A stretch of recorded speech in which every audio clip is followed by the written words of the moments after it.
Olá outra vez, você e eu, nós juntos por boas conversas, sempre acreditando que boas conversas clareiam umas coisas, norteiam umas coisas, para isso estamos aqui. Outra vez com o Mobcast e a série Follow Up. Follow Up tem a ver com acompanhamento, continuidade, não deixar esfriar o que foi aquecido. Nosso objetivo é não deixar esfriar o que foi aquecido no encontro de líderes Mob Online que aconteceu em julho de 2020. Eu disse bem-vindos, bem-vindo também nosso mestre, pastor, professor, mentor Aécio Ribeiro. Olá, meu amigo. Meu amigo Eliseu, que prazer, que alegria estar com você, estar com o pessoal da Mob. Na verdade, eu me sinto tão honrado em estar diante de jovens como vocês, né? Eu vou me sentindo cada vez mais jovem também, né? Isso é muito bom. Você é jovem, você é um jovem que tem muito a cooperar com líderes, tem acrescentado na vida de muitos líderes, tem acompanhado e por isso eu acredito não vai ser diferente nesse bate-papo de hoje. Como eu disse, que é o follow-up, é uma continuidade daquilo que nós já vivemos no encontro de líderes. E muita gente tem citado até hoje, tem compartilhado até hoje sobre o nosso encontro. Então esse é o nosso objetivo, manter acesa aquilo que foi aquecido no nosso encontro de líderes. Pastor, deixa eu fazer uma pergunta, e aí eu acho que vai ser legal para esse começo. Eu fiz essa pergunta para o Bert Wexton, também foi um dos nossos convidados aqui, e eu faço agora. Pensa assim, se a sua vida fosse ou se tornasse um filme de cinema, qual cena não poderia faltar nesse filme? Fala pra nós. Eita, nós. Vou ter que ser criativo o suficiente para poder imaginar a minha vida com um filme de cinema. Mas eu acho, Eliseu, eu tive uma experiência tão forte com Deus que eu acho que esta cena não faltaria na minha história. Um cavaleiro descendo uma montanha montado em seu cavalo, e a sua aljava cheia de flechas, e ele tira uma dessas flechas, coloca no arco, e ele, quando aponta, ainda sem saber exatamente o que fazer, algo diz a ele: Deus nunca erra o alvo. Nessa flecha tem escrito ali uma palavra em grego, assim, aetos, porque aetos significa Aécio, significa águia. E aí essa flecha vai ter que acertar o alvo de alguma forma. Foi uma experiência que eu tive com Deus tão forte nesse sentido, e essa foi a visão, né, que Deus me deu para um direcionamento ministerial, que eu acho que essa cena não poderia faltar na história. Fantástico, genial. Então, provavelmente, o título do filme deveria ser, então, um título em grego? Sim, porque eu gosto demais dessa coisa da relação com o grego, né? Eu gosto de logos, eu gosto de aetos, de doulos, eu gosto de ruperetes, então são expressões que, de alguma forma, transitam também com a minha própria história de liderança, né? Então, em razão disso, eu acho que o título tinha que ser em grego, sim. Então, o nome tem tudo a ver. Quando alguém vai pôr o nome de um filho, pode pensar no significado, tem muito a ver, não tem? Eu não sei se minha mãe pensou com esses detalhes, né, Eliseu? Mas assim, eu fico muito feliz. Mas Deus não erra, né? Não erra. Eu fiquei muito feliz quando eu descobri que o meu nome, Aécio, né, vem do grego aetos. Aetos, aetios no latim, aquelas metaplasmas, né, os metaplasmos linguísticos, né, aetos, aetios e aécio. Então, eu fiquei muito feliz em saber que meu nome significa águia. Eu só descobri isso quando eu já estava na faculdade, mas fico muito feliz. É tanto que hoje todo o meu trabalho em paralelo é dentro de eu construí, na verdade, uma curadoria ministerial chamada Aetos, né? Que é justamente esse nome aí grego que significa águia. Fantástico, fantástico. A explicação do seu nome já é uma aula de liderança. Isso é bom, isso é maravilhoso. Pastor, eu tenho perguntas de pessoas que participaram com a gente do nosso bate-papo. Eu vou deixar essa primeira para depois. Vou começar com a segunda aqui. Olha só. Tudo bem. Começa assim. Essa aqui é da Adila Rebeca. Ela falou assim: eu quero ser uma líder, eu imagino que é isso que ela está falando, mas não sei o que me espera. Quais são as maiores dificuldades de um líder, ou que um líder enfrenta hoje?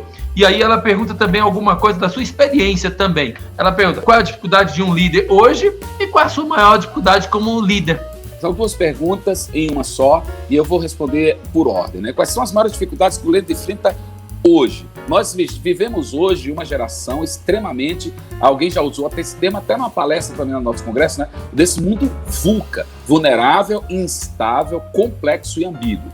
Então, o líder hoje, para ele conduzir uma equipe em torno de um propósito, e esta equipe, dentro desse universo de tanta vulnerabilidade e de tanta incerteza e de tanta insegurança e ausência de estabilidade, talvez a maior dificuldade que o líder hoje, tá, enfrenta seja focar, conseguir trazer uma equipe para dentro de um objetivo comum, transformando um grupo em equipe. Porque você sabe, grupo é um conjunto de pessoas dentro de um mesmo ambiente, mas cada um olhando para um lado.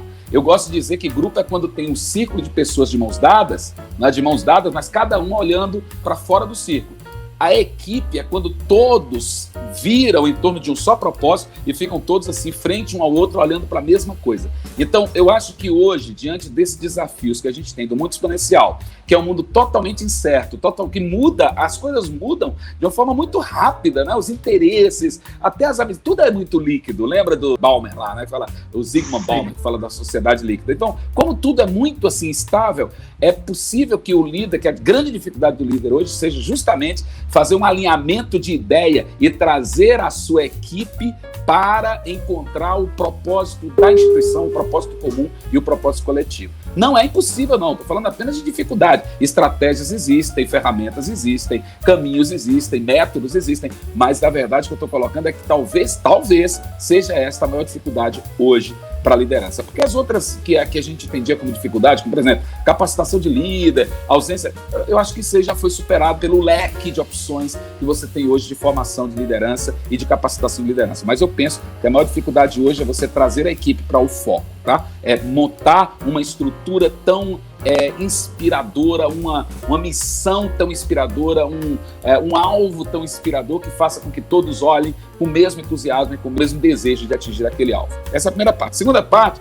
ela fala sobre a minha experiência. Hoje eu lidero líderes, né? Então é um pouco diferente de você liderar pessoas que não têm a mesma responsabilidade. O meu trabalho hoje está muito focado em liderar líderes. Então eu tenho um trabalho que é justamente de mostrar aos líderes quais são os caminhos da liderança, como desenvolver uma liderança exposicional, quais são os caminhos para você promover engajamento, alinhamento de equipe, como facilitar um processo, como liderar também, como desenvolver o conhecimento de liderança. Então, eu trabalho mais com líderes mesmo, na formação de líder, e de modo que, na minha experiência hoje, a minha maior dificuldade é fazer com que os líderes compreendam que não devem ter apenas uma missão, mas também um propósito, porque uma coisa é diferente da outra, né? A missão é aquilo que você faz todos os dias, o propósito é o que você quer atingir a longo prazo. Então, quando você traz isso para a liderança, no meu caso, os líderes aos quais eu lidero, eles conseguem enxergar um propósito maior em torno daquilo que estão fazendo, aí as coisas ganham um sentido muito melhor e facilitam também, facilitam o nosso próprio trabalho. Não sei se respondi. Maravilha, claro, perfeitamente. E isso, a gente fala que temos aqui poucas perguntas, mas, na verdade, como diz o Tião Carreira e Pardinho, uma pergunta puxa a outra. Esse é o problema. Mas vamos lá. Verdade. Dentro dessa aí, para não deixar fugir tanto do que o pessoal está perguntando, eu acho que cabe uma aqui. Uma dica rápida, sem preocupar em aprofundar, eu sei da capacidade que o senhor tem para isso, então não se preocupe com isso agora, mas de forma simples, rápida, passos aí para a formação de uma equipe, talvez seja o desafio hoje. Eu vejo líderes que têm dificuldades de trabalhar com equipe, talvez, não sei se por não saber formar uma equipe ou lidar com uma equipe. Ajuda um pouquinho nisso aí. Então vamos tentar, vamos imaginar que a pessoa está começando do zero sem ninguém, ele precisa montar uma equipe. Primeiro, recrutamento. Esse recrutamento tem que ser feito de uma forma muito clara, em cima de um propósito daquilo que você quer alcançar. Segundo, treinamento.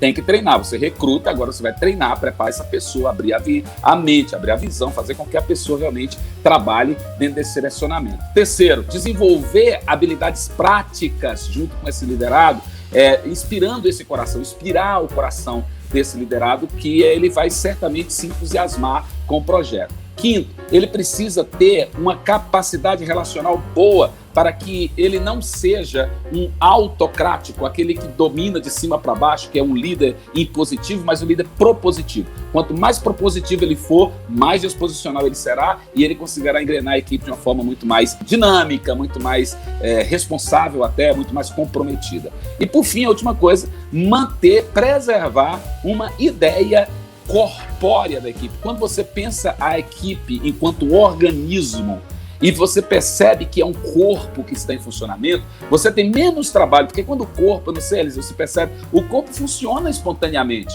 Você não tem muita preocupação, por exemplo, agora enquanto eu estou falando aqui, com o meu raciocínio focado aqui, mas o meu organismo está funcionando, ele não parou de funcionar. Quando a gente entende a nossa equipe como um corpo organicamente e você promove esse funcionamento orgânico do corpo, as coisas também fluem. Então eu penso que essas seriam umas dicas rápidas aqui, já que vocês estão a aprofundar, só para citar maravilha. Esses passos. Maravilha. E eu só anotando aqui, ó, só nas minhas anotações.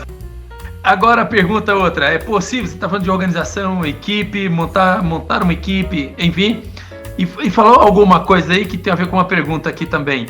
É possível um líder motivar uma equipe que não acredita na própria organização? Olha só a pergunta. O líder não acredita na organização, como é que vai lidar com isso? Ou o liderado não acredita, ou alguém da equipe de... talvez que trabalha juntos, né? Eu estou imaginando isso. Estou pensando que esta pergunta deve ter surgido de pessoas que já estejam dentro de uma dinâmica de trabalho e que esteja lá dirigindo talvez um departamento na igreja e dentre aqueles integrantes do departamento tem aqueles que questionam, que não concordam com determinado método, que não concordam com a missão e etc, etc. Eu digo a você, na verdade, nada é mais complexo do que você lidar ou você inspirar, porque liderança é isso, né? Inspirar pessoas em torno de um objetivo. Nada é mais complexo do que você inspirar pessoas ou procurar envolver pessoas em torno de algo que a pessoa não acredita. Isso aí é praticamente uma tarefa frustrada, né? Já está sentenciada à frustração. Porque se a equipe não acredita no projeto, muito provavelmente você vai ter grandes problemas e grandes desafios e grandes desgastes. Você vai ser vítima de burnout já já. Agora, o que eu penso que pode ser feito dentro de uma realidade eclesiástica? Vamos pensar aqui em igreja, né? Porque se fosse isso dentro de uma instituição, digamos, uma corporação, uma organização, uma empresa, você tem que demitir uma pessoa que não acredita no projeto, que ela só está ali com outra finalidade. Mas dentro de uma realidade de igreja, você não pode jogar a pessoa para fora. Eu penso que aí é onde entra a habilidade do líder de inspirar, de trazer essa pessoa para o foco, fazendo com que essa pessoa se dilua no contexto eclesiástico. Por exemplo, quando eu tenho um liderado que não concorda com a própria dinâmica do ministério, eu costumo chamá-lo individualmente para perguntar algumas coisas a ele. Eu acho que a metodologia das perguntas é a melhor metodologia para liderar. Eu pergunto sempre a eles, qual é a opinião que você tem sobre o ministério? Ah, pastor, eu acho isso. Quando a pessoa tem liberdade, ela realmente fala. Tá, quando você aponta problemas A, B e C, o que você acha que pode ser feito para solucionar tais problemas?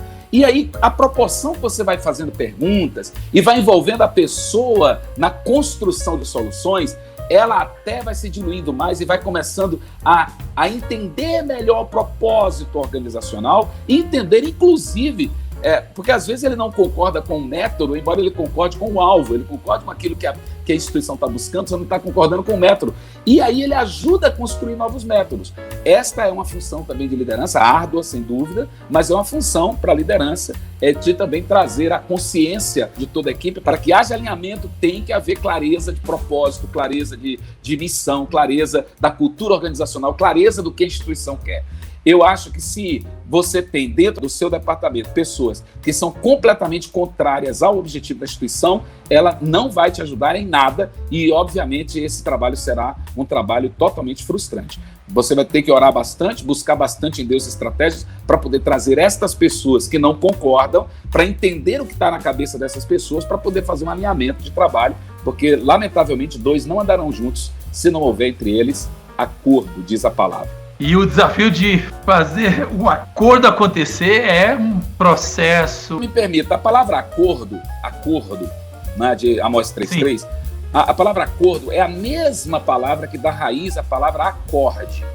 O que vai dar harmonia aos relacionamentos? Harmonia. Acorde é o que faz harmonia. E para você ter um acorde, vamos pensar em música aqui, para você ter um acorde, você precisa ter as notas no seu lugar exato.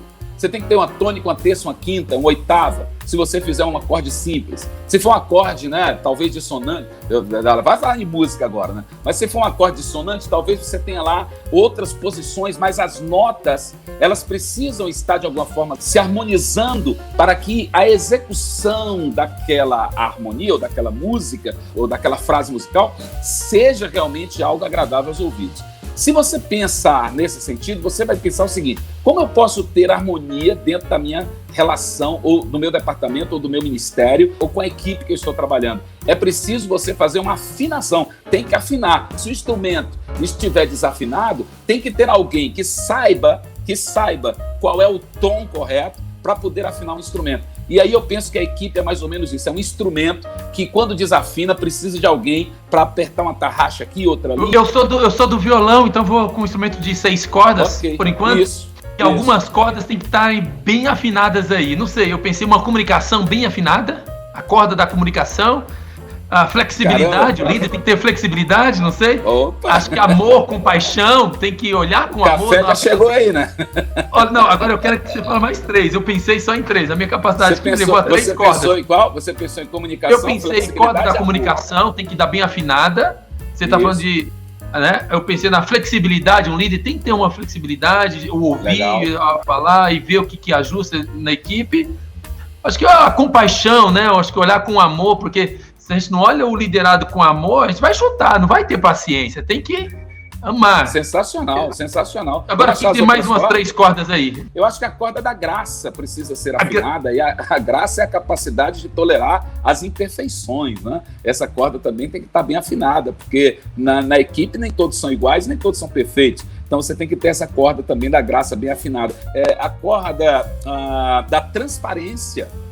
Não? Você ser transparente, você ser claro, sabe? A clareza de você trazer realmente a coisa de uma forma muito disso. Límpida, né? Olha, cara, se o caminho é A, B e C, para que você inventar letras que não existem no caminho? Não, vamos ser claros. Eu penso que a simplicidade talvez seja a última corda, né? A corda da simplicidade, porque eu penso o seguinte: o mundo já é muito complexo e a equipe precisa viver uma realidade de simplicidade. Eu digo o seguinte, Eliseu, a palavra simplex do latim, né? Simplex, significa uma única dobra. Complex, mais de uma dobra. Tem pessoas que são tão complicadas que elas já parecem um origami, de tanta dobra que tem, né? É muita dobra. Então a gente tem que ter a capacidade de simplificar a coisa. Faz uma dobra só, cara. Vamos fazer uma coisa mais simples. Vamos viver em simplicidade e encontrar os caminhos mais simples e muito mais práticos para você atingir o seu alvo. Eu acho que aí a gente encontrou um violão legal, né? Genial! Essa metáfora do violão, essa ideia das cordas bem afinadas, genial. Eu penso que se a gente para por aqui, já acrescentou muita coisa, mas continue com a gente, porque tem mais. Aí eu tenho uma pergunta agora, que é a seguinte: fala-se de muita informação, mas não se sabem o que fazer com a informação. Como é isso? Porque não basta ter informação, é preciso saber o que fazer com ela. Como é que é isso? Na verdade, eu digo o seguinte: conhecimento não é informação, né? Informação, o Google está cheio, as enciclopédias trazem as informações. O conhecimento é você saber o que fazer com a informação. A aplicabilidade dessa informação, porque tem informação, Eliseu, que não acrescenta absolutamente nada para a tua vida. Se ela não acrescenta, não pode ser considerado como conhecimento. Por exemplo, eu pergunto assim a você: por que novembro começa com 9 e não com 11, se é o mês 11? Aí, não, vou te explicar. É porque, na verdade, antigamente, os meses começavam no mês de março. Então, março era o primeiro mês, abril o segundo, maio o terceiro, junho o quarto, setembro era o sétimo, né? E novembro o nono. Então por isso que novembro se chama novembro, dezembro o 10º mês. O que isso acrescenta na tua vida? Me diga. É o tipo de informação que não dá para você fazer aplicabilidade, a não ser que você seja um estudioso, sei lá, de quê, né? Eu nem sei quem é que estuda isso. Eu não subestimo o meu público, os nossos ouvintes, mas eu faço desafio. Se você está aprendendo isso em 2021, fala aí, eu quero saber. A verdade, cara, é que a gente vai viver o tempo inteiro sem ter nenhuma informação sobre isso e foi embora, né? Ou alguém que teve informação e que nunca usou. Então, na verdade, é o seguinte, quando a informação não pode ser transformada em comportamento, essa informação é inútil.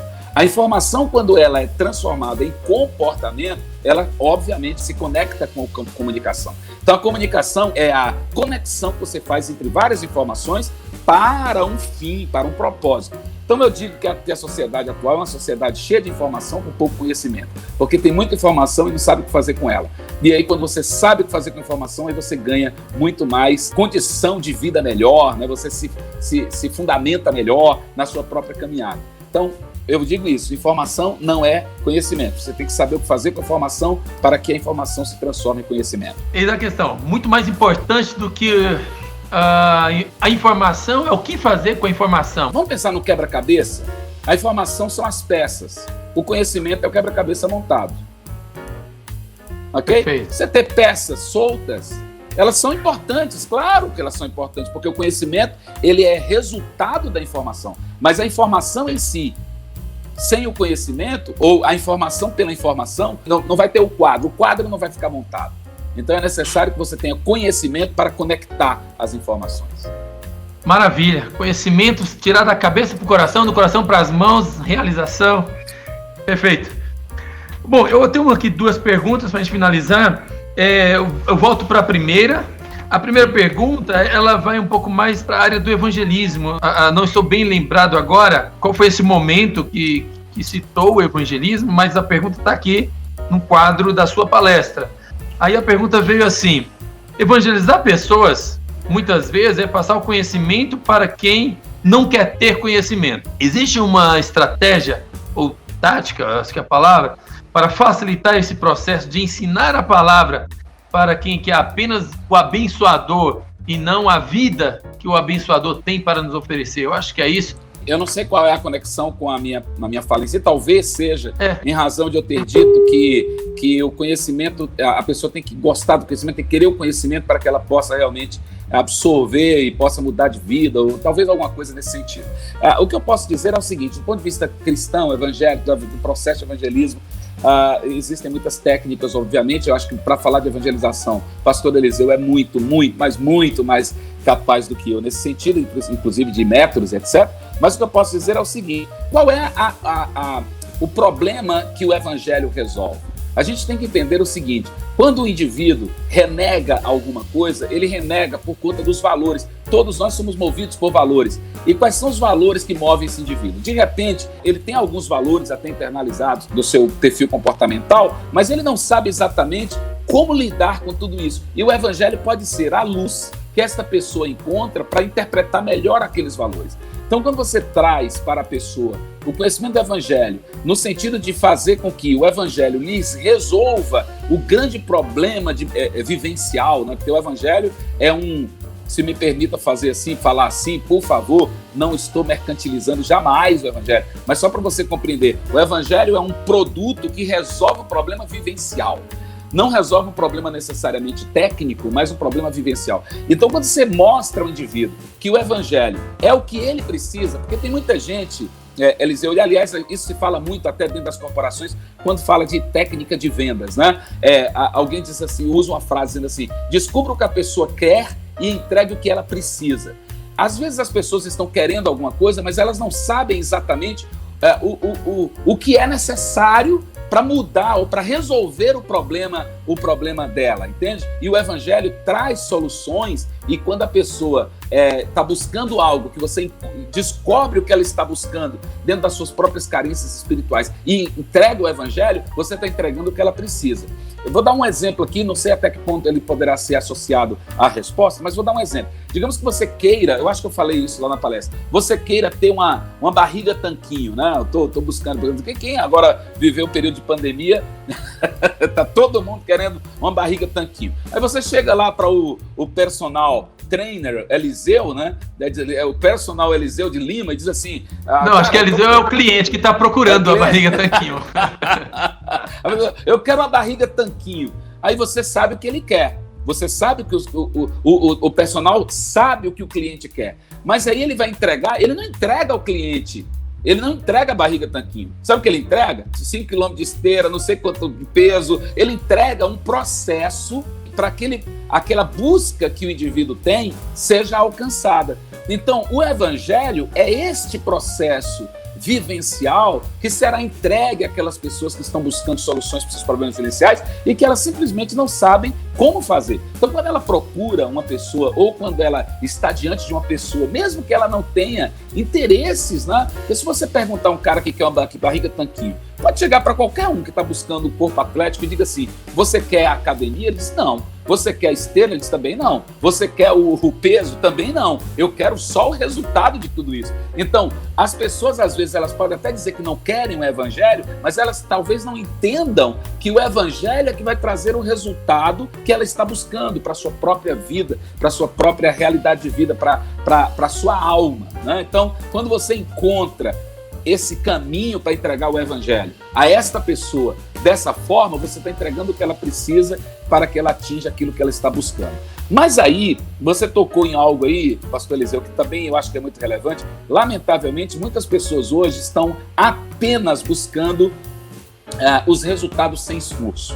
Porque nós somos essa sociedade aventureira que gosta de colher o fruto sem plantar a árvore, e tem pessoas que estão querendo o céu sem cruz, querem a salvação sem cruz, querem o céu sem processo, querem a bênção sem nenhum tipo de trabalho, né, vamos dizer assim, e lamentavelmente a igreja acabou sendo invadida por esse tipo de concepção e de interesse, e as pessoas lamentavelmente estão buscando da forma errada e usando inclusive o meio errado para atingir objetivos que lamentavelmente não são aqueles que o evangelho traz como solução para as suas vidas. Então, acho que fazer o alinhamento até desses interesses, fazer com que as pessoas compreendam qual é realmente o objetivo do evangelho, talvez seja uma estratégia importante de comunicação da nossa fé.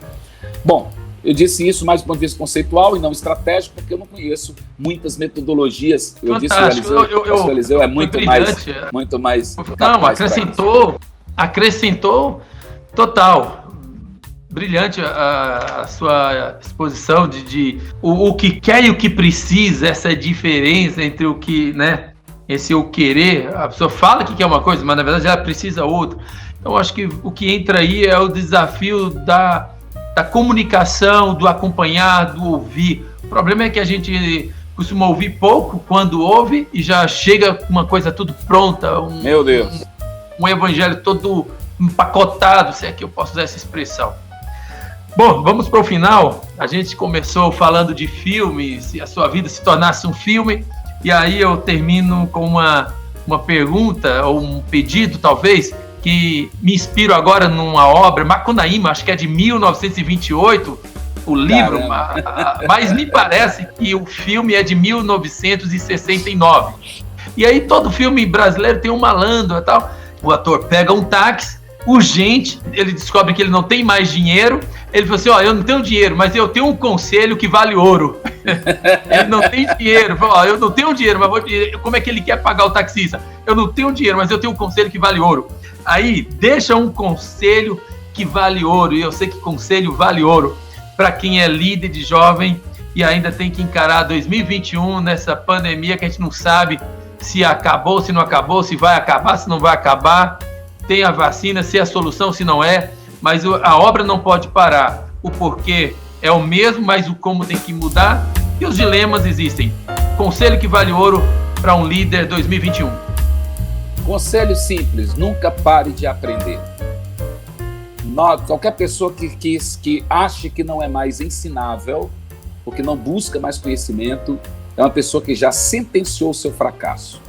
Então, o sucesso de uma empreitada de liderança ou ministerial não é o resultado de sorte, é o resultado da fusão, né? Do preparo com a oportunidade, a busca do conhecimento contínuo para que você melhore cada vez mais. O meu código de excelência é aperfeiçoar o que já sei e aprender o que não sei. Estou sempre buscando isso. Eu penso que o líder dessa geração é o líder que precisa estar aberto ao conhecimento e está também pronto para continuar essa caminhada sem perder o foco.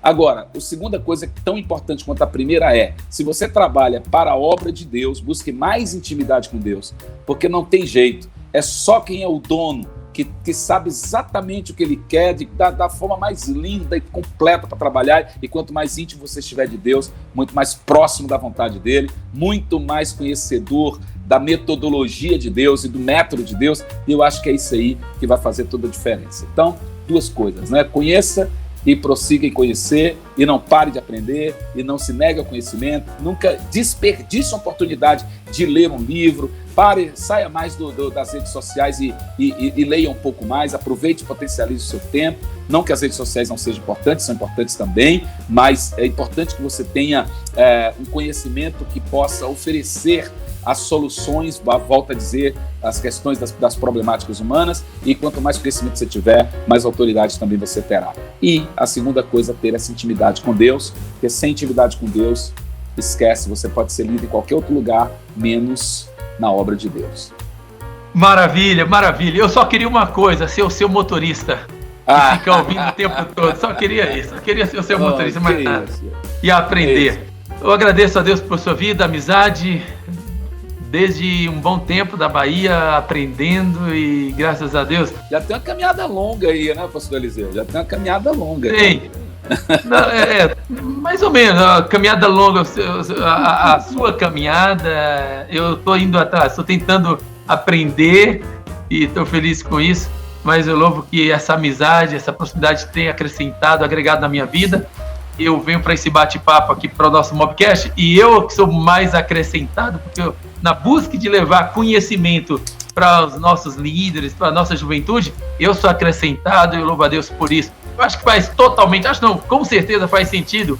Quanto mais você dá, mais você recebe. Eu estou procurando semear conhecimento para a juventude, estou recebendo. Muito obrigado, louvo a Deus pela sua vida. Considerações finais? Só a gratidão, pastor Eliseu, você é uma pessoa muito preciosa. Eu oro por ti, oro por tua casa. Tenho um carinho enorme por ti, fico te acompanhando aí, ouvindo os seus movimentos pela rede. Eu fico assim sempre muito feliz. Eu que deveria dizer, né? Como eu queria um Eliseu do meu lado, né? Obrigado. Deus abençoe você. É uma alegria enorme poder servi-lo, e eu tenho uma paixão.